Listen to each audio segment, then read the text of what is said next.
I'm Andrea Goyen. I'm the Environmental Literacy and Sustainability Coordinator at the San Mateo County Office of Education. We're here with what we used to call Working Group 11, and now it's our National Initiative Community of Practice. And we're just excited about folks continuing to engage with this work, especially as things get very intense in all of our school communities with so many people going back and vaccinations and other things. So we'll have time a little bit later today to kind of talk about that, but we've been at this for a while, and so we're excited today to do a little bit of thinking ahead to the future. I'm very excited to be welcoming Sharon Danks today, the CEO and founder of Green Schoolyards America. Sharon is an environmental city planner and also the founder of Green Schoolyards America. She's been working on this work since 1999. Her professional work and passion have really focused on school grounds since then, and making school grounds a vibrant public space that reflect and enhance local ecology, engaging the community, and nurturing children as they learn and play. Her work now is really focused on scaling up the green schoolyard movement and integrating school ground design, management, and use with green urban infrastructure. And of course, as many folks have come to found, Sharon has also become this expert now in using these outdoor spaces during COVID-19. She's traveled the world to study hundreds of school grounds and share best practices, and she's also the author of Asphalt to Ecosystems, Design Ideas for Schoolyard Transformation. So we're very, very excited to welcome her here. She has a master's degree in landscape architecture and city planning from UC Berkeley. She's been an Ashoka Fellow in 2017 and been on the California statewide Environmental Literacy Task Force, and also has a bachelor's degree from Princeton. So Sharon, I'm going to turn it over to you to talk to us about some long-term planning. Thanks so much, Andrea. So happy to be sharing this with you all today. What we have for you today is, as Andrea said, is an overview of where we, going from where we are now to where some of the possibilities might lead. And so I'll start right now with an overview of the national initiative we've been working on. For those who are new today to the meeting, the National COVID-19 Outdoor Learning Initiative was started in June 2020. And our goal is to support schools and districts around the country in their efforts to reopen safely and equitably, using outdoor spaces as strategic, cost-effective tools to increase the physical distancing capacity and provide access to abundant fresh air. We also want to improve outcomes for learning, mental and physical health, and happiness for both children and adults. This initiative places equity at the center, and we are hoping that we can return students to campus where they can connect with school resources effectively and prioritize the most vulnerable students, including the school community and the decision-making process, and considering how outdoor clothing can be provided along with infrastructure to ensure that everyone is equally warm and dry as the seasons change when kids are outside. We believe that there are benefits for outdoor learning during COVID are that there is the fresh air outside greatly reduces the risk of virus transmission, which the science tells us, and this helps schools that have already reopened to stay open. There's more space to spread out. Outside, the outdoor classrooms can be placed next to resources that teachers can use. And then being outside also provides access to nature, which has therapeutic mental health benefits, such as reducing stress and restoring the ability to pay attention. This is a flexible solution that can be used at any scale. It's one that a single teacher can use to take a class outside to sit under a tree, or that an entire district can use to make outdoor classrooms across the whole city. It's also suitable for a variety of programs, including things like PE and recess and meals outside and library and art and music and before and after school programs. Our overall strategy has been to think about outdoor learning as Plan A and flip it from what we hear more commonly and consider indoor options and online options as Plan B. How can you be outside most of the time when conditions allow? And so we've been focused on helping schools and districts to move classes and programs outside, using low-cost materials to create outdoor spaces, and encouraging investment in permanent items when long-term use is possible. We also have been thinking about how to plan for local weather, the heat, the rain, the snow, and the wind. We have had a tremendous partnership and participation from across the country. On the screen, the founding partners of this initiative are Green Schoolyards America, the Lawrence Hall of Science, San Mateo County Office of Education, and 10 Strands. And we have about 20 organizations that have helped to lead working groups and foundations that have been providing support. We're grateful for everyone's participation. And there have been hundreds of volunteers over the last 9 months also helping us to put together materials. We set out to create a how-to manual online to help schools and districts go outside, and had 10 different working groups focused on that. And this group was Group 11, that was the community of practice, originally for early adopters and now for all schools and districts taking learning outside. That initiative and collaboration of hundreds of people created this, what we're calling the National Outdoor Learning Library. It's grown quite a bit since our modest proposal to create an online how-to manual. And we're thrilled to say that it's online now with about at least 80 new resources added in the last 2 months. And we have many more coming in the next 2 weeks. We encourage you to go to our website and look through the 6 chapters of material that focus on both the teaching and learning side and the infrastructure side and planning tools and policy connections. And it's got a deep, rich collection of materials that we're excited to share. And thankful for all of you, many of you here in the audience have helped us to put this together. Thank you so much. So I thought we'd also, as we bridge COVID planning to long-term planning, talk about what we've seen and how the field has shifted. And so the Green Schoolyard and outdoor learning field, I'd say it's about 30 years old in the United States, and it has been growing over that time, picking up speed, in particular in the last 10 years. We have seen before the pandemic that some schools across the country were using their grounds already for an outdoor garden or other type of program. And a small but growing number of districts were starting to plan citywide for their grounds as land managers. But with this crisis, so many more schools and districts have come into the conversation. It's fantastic. And so we're seeing that we've hit the tipping point. I think we were close before the pandemic, but we've now hit the tipping point, and we're getting some national discussion of this in the media and across many different areas, which is fantastic.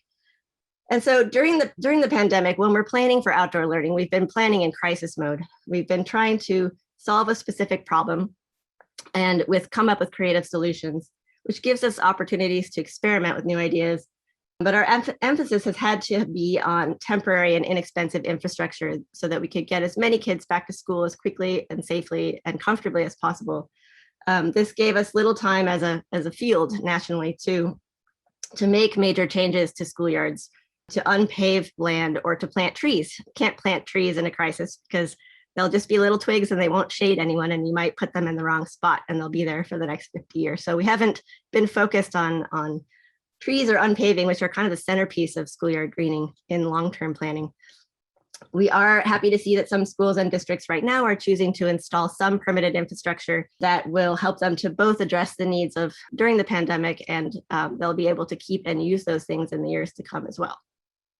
I think we're also seeing trends toward increased national understanding that mental health is incredibly important and needs to be better supported. We're seeing increasing appreciation for parks and other outdoor green spaces as places that make us feel better. We are also seeing at the school level interest in bringing fresh air out from outside. Right now it's about ventilation, but it's also just enjoyable. And then also increased interest in eating meals outside. And I'd say, so we're at this point where we can see the future coming. We see vaccines, we see positivity, the light at the end of the tunnel. And how can we shift our thinking now to be planning for what we still need during the pandemic and where we're headed? We're hearing from schools that have been outside for quite a while that they're really liking being outside, that the kids are happier, that there are fewer class disruptions and more interesting things to do out there. A lot of schools are comfortable and would like to stay. And so the slides that follow explore a range of possibilities that show what's happening in the wider green schoolyard field and the types of connections, especially to the ecological design side of the field that are out there. And so the slides that I'll show you integrate the benefits for education and mental and physical health, ecological health, and climate resilience. And these slides that I'll show you focus on Green Schoolyards America's usual work outside of the pandemic, which we haven't really brought to the table so much yet in these conversations. Our overall goal at Green Schoolyards America is to collaborate with school districts and public agencies to help them transform asphalt-covered school grounds at scale into park-like green spaces that improve children's well-being, learning and play while contributing to the ecological health and resilience of their cities. We envision a future in which all children have daily access to nature right outside their classroom doors so that they can have hands-on learning across the curriculum, child-directed play, robust health, and a positive social environment. We also seek a future where the environment on school grounds acts as green infrastructure for cities, and we get from that healthier urban watersheds, rich wildlife habitats, improved climate, and better air quality. And we see public school ground land as community spaces that are a future in which those spaces are vibrant and welcoming centers for their community, and the public lands that schools manage are open to people after hours to use, and that this green space then is equitably distributed across the city. The work that we usually do falls into research projects, policy change goals, and we support schools, districts, and public agencies in helping to make these changes at scale. And why is this all important? We here in California, we have a whole lot of schoolyards that look like this or close to this. And there are 6.2 million kids in our K-12 schools in California on 130,000 acres of land. And together that land has a really big impact, both on the children and on the environment. And this is true pretty much across the United States, particularly in our cities. Our cities all look like a variation of what I'm showing here. And they need systemic investment in order to realize their potential as thriving centers for 21st century education, community engagement, and ecological resilience. We can do better than this. Our learning environments and our schoolyards were designed for 1940s education goals. We had at that time preparing for, students were being prepared for war and for automation in the new modern automation of factory work, all doing the same thing. And so we had grounds that were set up to churn out soldiers and factory workers, which are fine professions, but we also have different goals now, wider goals that we're aiming at. And so our grounds are outdated and they need to be updated to match our curriculum. We also, in greening our grounds, create places for schools to help children practice empathy, become stewards of their environment, and use democratic processes to manage public space together. We can involve kids in shifting this landscape and learning about how to make decisions together. We see also, I have a city planning background, and so I'm fascinated by the city planning contexts here too. We see a multi-generational slip in the amount of space and time, amount of space that kids could roam on their own. And this is a famous graphic from a publication in England that came out in 2007, where the author mapped on an aerial photo the bubble that different members of his family could travel in at age 8.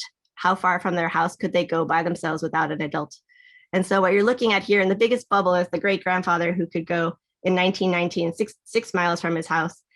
And his child in the 50s could go about a mile, and his child in the 70s could go a half a mile, and the current child could basically just go to the end of the block. And this story is repeated across the world. It doesn't matter that this came from England. Like we've taken children's rights to roam away.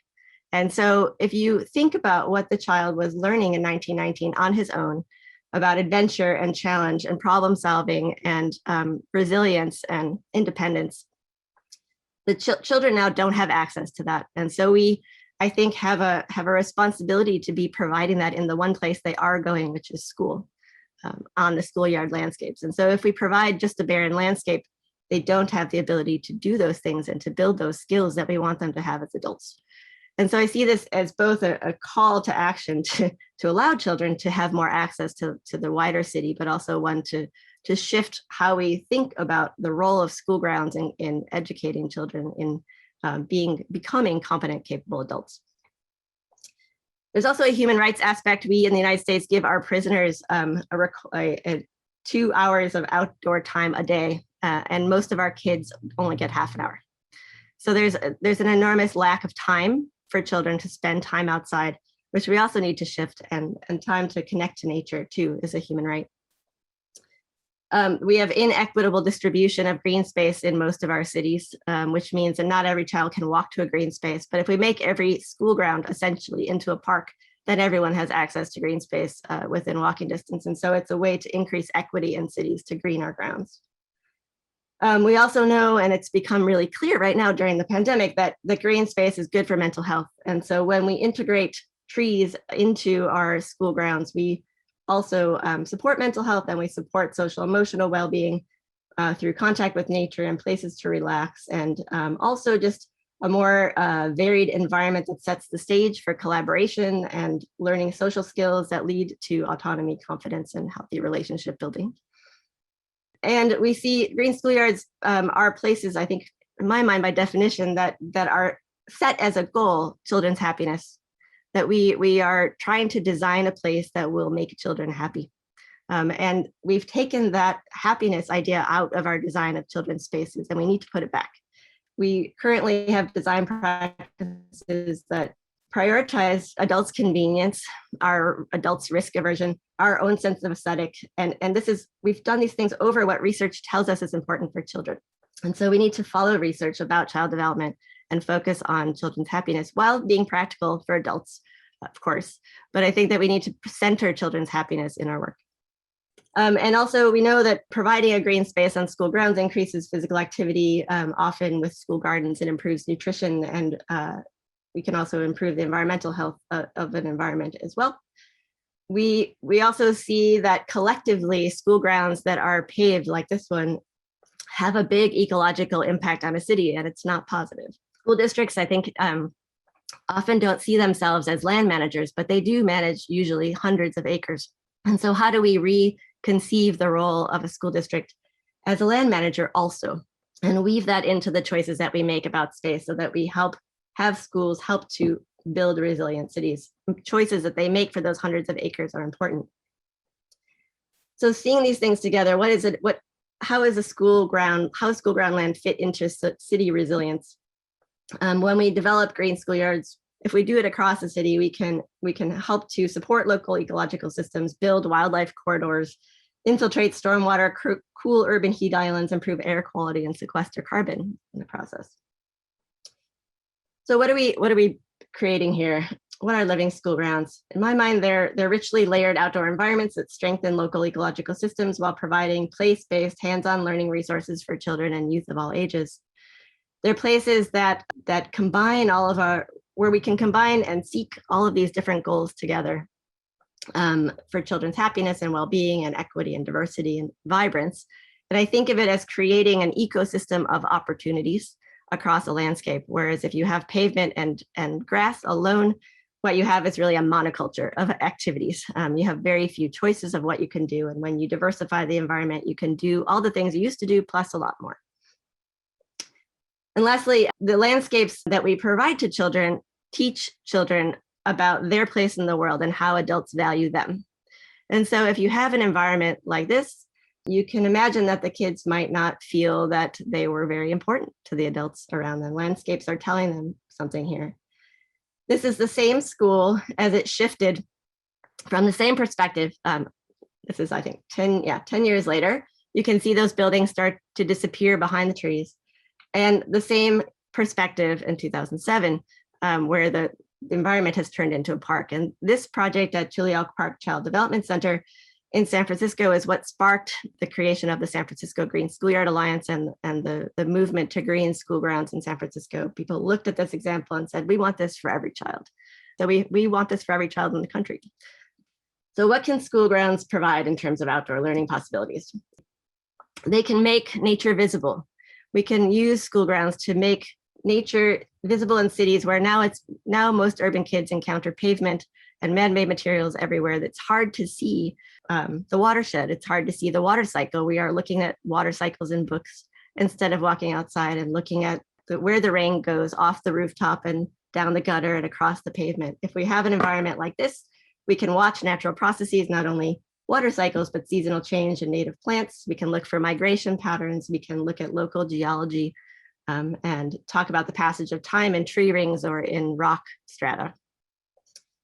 We can use place-based learning and experiential learning to focus on doing rather than telling kids things. They remember them often more and get a lot more out of an experience if they can do something. And you can do things across the curriculum. In these pictures, the teacher on the top left is looking at wind patterns in her schoolyard. In the middle, there's a play structure built out of boulders that also was researched by the local university so that school could use each boulder for their geology curriculum. You can look at colors and patterns and natural things in your yard, at air volumes on the bottom right. at decomposition processes in wildlife habitats. There's lots of science connections. We can also look at math curricula, whether it's embedding measurement tools in walls and ground surfaces and tabletops, or as this teacher in Taiwan was showing us, this principal in Taiwan was showing us, she's got her pavement stones are 1 square meter. And so it's a math lesson, and she's got different 1 square meter of area done in all different shapes as part of her path so that she can explain the math concepts. Can also use movable materials to explain math concepts to different ages.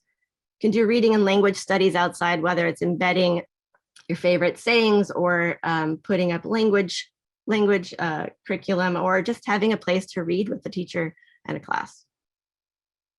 And the research about this shows academic benefits of increased student engagement, enhanced academic performance in reading, writing, math, and science. And just having a view of nature-rich areas with trees and shrubs from the window of a school has been shown to improve standardized test scores, increase attention spans, increase graduation rates, and plans to attend four-year college.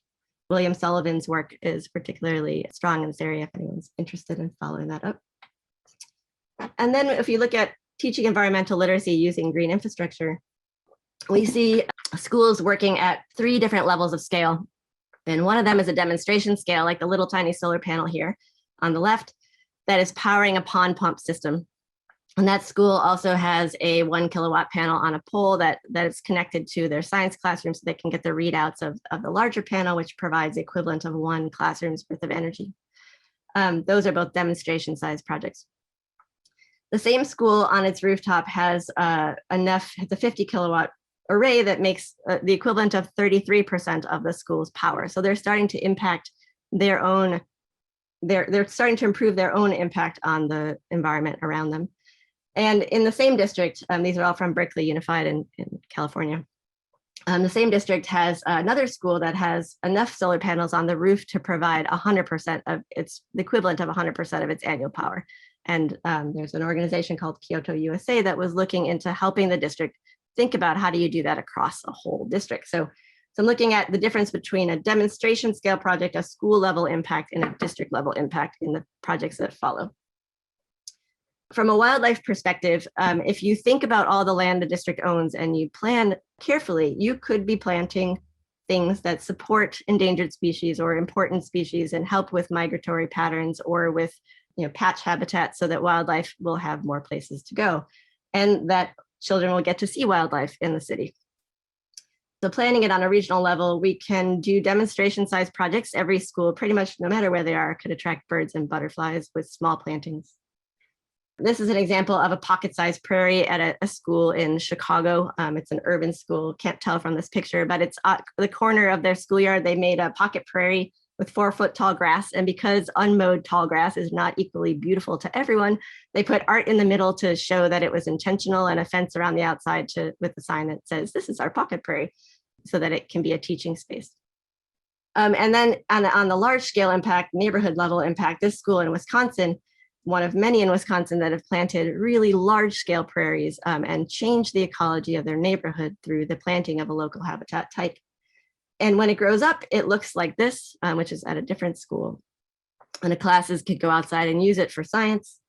And at these schools in Wisconsin, they also actually burn the prairies to have to bring that ecology full circle and teach about the whole ecosystem. And they, of course, have the fire department come out and help them and do the whole controlled burn. But I think it's fabulous that the kids get to watch. And then on a different front, we can look at green building practices and think about the materials and methods that we use. And just fundamentally consider that everything a school does is the curriculum. What you build something out of, the environment you provide to children, is what they're learning from and about. And so if you want them to learn about plastic and metal and glass, which is what we have in the schools usually, we've got plenty of that, but we don't have quite as much of natural building materials and green materials that can show them other options to build things. So consider what you make things out of. Try to bring natural materials into the school ground so that there is more diversity of patterns and textures and things for kids to explore. Think about salvage building materials too, going beyond recycling, which is a good practice, of course, but like thinking about how things could be reused in beautiful ways. And these are all examples of recycled wood in a fence, recycled sidewalk turned into a bench. The bottom right is an olive oil barrel to a bench, old millstones made into a fence, and then the top right, dishes from children's homes that were broken and chipped were put together by an artist into a mosaic that's about 100 feet long on the side of that schoolyard. And then on the large scale example, this is a green building project in Sweden that I love. And first of all, it's part of the public school system's after school program, which is a permaculture program. And they have a permaculture farm as part of their urban public school system. And this building is the barn. And it would have gotten LEED Platinum status, but it had been, built 10 or 15 years before we came up with our green building standards. And it was built by children under the direction of an architect as their after school program. So this was built by middle school kids who worked with an architect to learn the green building techniques and constructed this out of green materials and recycled materials. And so I think we underestimate children and what they're capable of, and we should encourage ourselves to let them do more interesting and impactful work. On the watershed front, we can teach watershed literacy and stewardship by capturing rainwater. And this is a small scale demonstration project, 3 good-sized cisterns at a beautiful garden in San Francisco. And that's really helpful for teaching about watersheds and water conservation. This larger project, also in San Francisco, is one that it has a school scale impact. It takes the runoff off the rooftops and puts it into this swale. It's also a play space. And it's an example of infiltrating stormwater and integrating it with nature play, which is great. And then I think one of the most impressive examples in the world is the city of Berlin, Germany, which 25 years ago unpaved 400 schoolyards completely and required, because the city required all parcels of land to absorb all rain that falls in the biggest storm in 10 years. And so, and if they don't, I think it applies to all properties, and any property that isn't capable of doing that infiltration has to pay fines or fees based on how much pavement they have. So that fee structure encouraged 400 schools to unpave almost entirely. And now they have sponge school grounds, as they call them, that are optimized for climate change, climate resilience, stormwater infiltration, and children's habitat. They're some of the best parks I've ever been in. And so here's an example of another formerly paved schoolyard that you can see has been graded so that it took out all of the pavement. They made hills on the sides and a low place in the middle and made a hilly planted environment with lots of different things to do. And this is another example of a different schoolyard in Berlin that also has grown up in the last 25 years. And when I was here, I asked the teachers, how do you supervise here? Because you can't see through those bushes. And they said, well, when we put it in, you could see through everything. And we had 5 years to plan for the changes as the plants got bigger and thicker. And we could also prune them if we wanted to have sight lines through things. And you can also prune the bottoms if you want to watch feet walking behind bushes while still giving kids privacy. And here's an example of, when you want to have stormwater infiltration, you want to remove as much pavement as possible. And here's another example from San Francisco of a schoolyard that has had a nice transformation that we can follow over time, where here's the before picture. And then 4 years later, as pavement had been taken out and plantings were taking hold in this play space. And then in 2019, as the spaces evolved over time, the pathways and irrigation stayed consistent and the plantings grew up and became a different type of play space. And the focus here is on play. And so this brings us to climate resilience and understanding. We do a lot of discussion about climate change and climate resilience in our schools. And a lot of it is really theoretical and hard for kids to understand and wrap their head around. But what we have on our doorstep is a lot of urban heat island problems at schools, hot schoolyard environments. And we can use schoolyard greening to shift that problem and also use it as a teaching tool while we're doing it for the kids. And so I see this as a huge lack of shade is a huge problem. I think there's millions of children around the country. I know there's millions of children around the country that have no shade. The numbers I have are for California, where we have 10,000 schools and 6,000 of them have less than 5% tree canopy. And most of that tree canopy is in the parking lot where the adults go and not where the children are. And so we have millions of children in our state alone who have no shade, and it's getting hotter. So we have an imperative to be planting shade and cooling children's environments, directly planting trees where children will be shaded. And here's just an example of the problem. This is a school that has 5% shade, and you can see it's all at the curb and in the teacher's parking lot, and nothing to protect the children. But this is not just an urban problem. This is suburban Chicago in an area that's not short on money. And you can see that they value trees. The entire neighborhood is canopied, but the children are not protected at school. And I think that this is standard design paradigm. And so just we need to think about how we shade children in a more in a world with changing climate. And so we can adapt. We can use climate adaptation to plant trees where to be green infrastructure that protects children. We can, and this school in Berkeley has 25% tree canopy that were planted by children in the 70s, and they can still do all kinds of things with hard space and play space. Under those tree canopies, we get a great park-like environment. In Berlin, this is an example of what their aerial photo looks like, with a school that the whole property as a whole has 22% shade, but the children's areas have 65% canopy. So how do we do this in the US? In Paris, they have an urban oasis climate project that they've been working on. They're trying to create cooling centers, cooling oases, because elderly people in their neighborhoods have been dying of the heat. And so their goal is to cool schoolyards and invite elderly people in on hot days too. We've been measuring temperatures, surface temperatures around our schoolyards in our area, and on a 90-degree day got 166 degrees on the rubber safety surfacing, which we should not call safety surfacing, with that in mind. And so we're involving kids as change makers. We have a curriculum that we are in the midst of finalizing that is about children measuring their own playground temperatures, looking at differences in surfaces and how that affects urban heat island. And then the goal is for kids to tell the adults where they need trees and to help be citizen scientists that do the planning, that are involved in the planning as part of their curriculum, and are also involved as designers, builders, and stewards of place. And if they participate in these ways and have an influence on a small scale in places that they can directly see, then they grow up to believe that they can make bigger changes too. So in the big picture, I'd say that the public land devoted to kids is precious and in short supply, and we need to use it wisely. We need to think about how green infrastructure can be put on school grounds in a way that directly benefits kids, and ensure that children retain the whole use of the grounds when we put in the infrastructure. And then quickly, I also want to touch on the play value, because being on school grounds is not just about work, but also about how do we help kids, how do we make our school grounds more in line with child development needs for different ages with hands-on exploration. Here that these boys in Tokyo are catching dragonflies in their pond that they've raised, catching and release. You can do art and loose parts play for younger kids. Physical fitness can look like many things. It can be the basketball that we see a lot on our grounds. This is again in Tokyo, but on the left, there were hundreds of kids on unicycles on this playground and others climbing the hill to look for dragonflies, all of which are physical activities. We think about the research about design, and if you have an empty space, you get the least physical activity. If you put a path in it with a loop, you get more. And so this is a design to encourage kids to go from one side to the other to increase physical activity. Think about inclusive design and how we design spaces that challenge kids of all ages and abilities, whether it's putting basketball hoops at different heights or following a child's recommendation about ground level hammocks.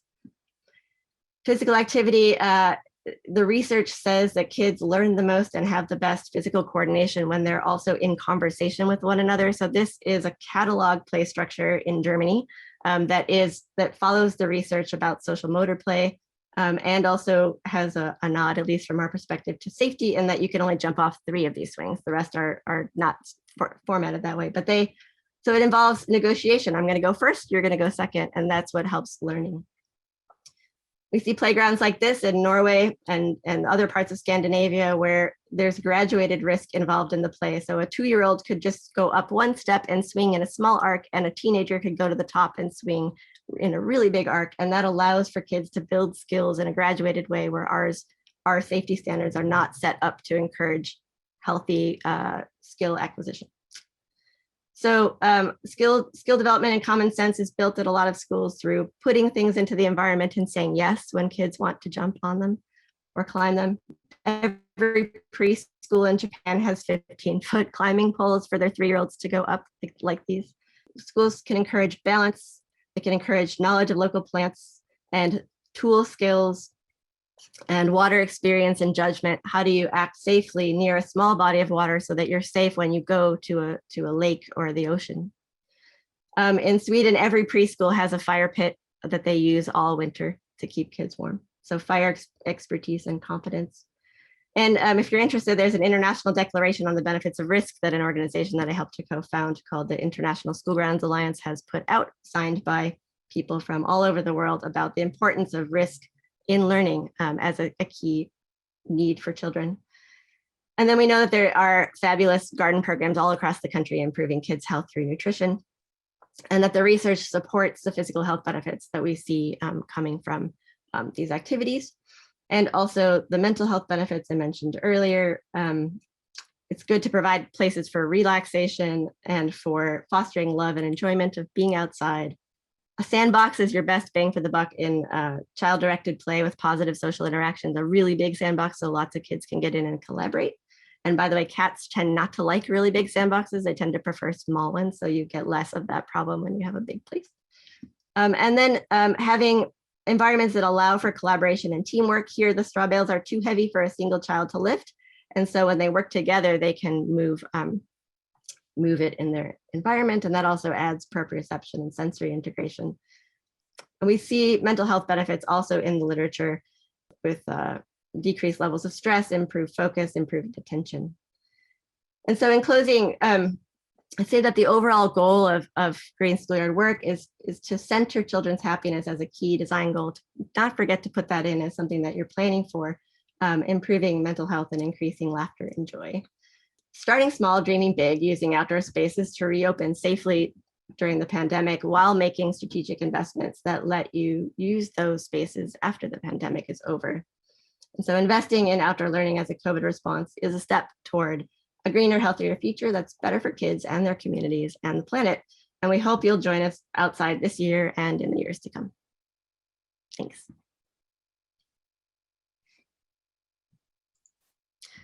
So I know I went a little long, but I would love to take a few questions. I know that was so wonderful. It was so just good to have you re-ground us in this broader, bigger picture. So thank you so much for that, Sharon. And in fact, a lot of the questions that came through the chat box were like follow up on resource type questions and other things. But there was some, a question around like, how do we do some of these wonderful things that have been really great images around children? How do we do this for adolescents in middle school and high school age? And so if you could just speak to a little bit of that as well. Yeah, and I apologize that my picture is skewed toward elementary school. It's definitely possible at the older grade levels. That just reflects more of where I've been rather than what is possible. I think at the older grade levels, we see value in turning over more of the decision-making process and the design process and the construction to the kids themselves, to have them think about solving a problem they see, identifying problems on their schoolyard, solving those problems and thinking through the solutions. There's one school here in the San Francisco Bay Area where there was a creek that was dry for 100 years that ran right near a school. And the students 25 years ago went to all the landowners and asked them to remove their dams. And they took out tons, like 10 or 20 tons of debris and planted thousands and thousands of trees. And they built a salmon hatchery, and they are the ones that they have a marine biology program now. And this is a high school, and they are raising steelhead, releasing it into San Francisco Bay and counting returns on the creek that now has water. And so kids in high school can restore watersheds. I mean, they can do really big projects, and middle school can do substantial ones as well. So I think just scaling it to the kids and having them, the older they are, the more that they can be involved in the science and in the solution, problem identification and solution generation. Yeah, great. Thank you for that. And I think that's so true. And I think that there's a lot of examples across the Bay Area in both public and private schools of thriving outdoor classroom, garden, project-based learning type programs. So we'll just have to get more photographers out there to get some of those pictures. Yeah, sorry, my pictures are limited in that respect. Yeah. No worries. One last question here coming through. Are there communities of practice for different geographies? Like somebody said that I'm in Hawaii and I'd love to connect with that. And I can say that we here in this group, we have done some regional breakouts, and we will return, like we try to balance out a guest speaker this week and then more regional breakouts the next week. So we do try to do that. But Sharon, I don't know if you have anything else to contribute to that. Well, I think, well, first of all, there are hundreds of organizations across the country that work on pieces of this work. They don't all do the whole thing, but there are experts in different areas who are in different regions who definitely know their habitats and their local spaces. I think the habitat component is the most different in each region, but the rest is fairly similar conceptually, at least. And one of the things we're considering in this discussion group as we progress over the next, we're planning to keep this Tuesday session going for the rest of the year. And this is one of the directions that we could take this in, is to work on continuing to be a community of practice around different areas that people are interested in. So let us know what your interests are, and we'll build our format around that. Yeah, awesome, great. Well, I want to make sure that we get enough time for the breakout room. So let's do a quick transition to that. Lauren, if you don't mind setting that, or whoever's the host, sorry, I know I'm not the host. Whoever can set that up, we're going to have a couple different prompts here just to kind of process a little bit of what we're talking about. So in your breakout room, we'll keep them small so that you can do very quick introductions. But the questions are, how can the work we're doing now create more outdoor, like creating more outdoor learning spaces on our campuses, training faculty and staff to support kids to be outside? How can we leverage that work for the future? So what considerations and decisions could be made right now for outdoor learning during the pandemic to set you up for long-term work outdoors?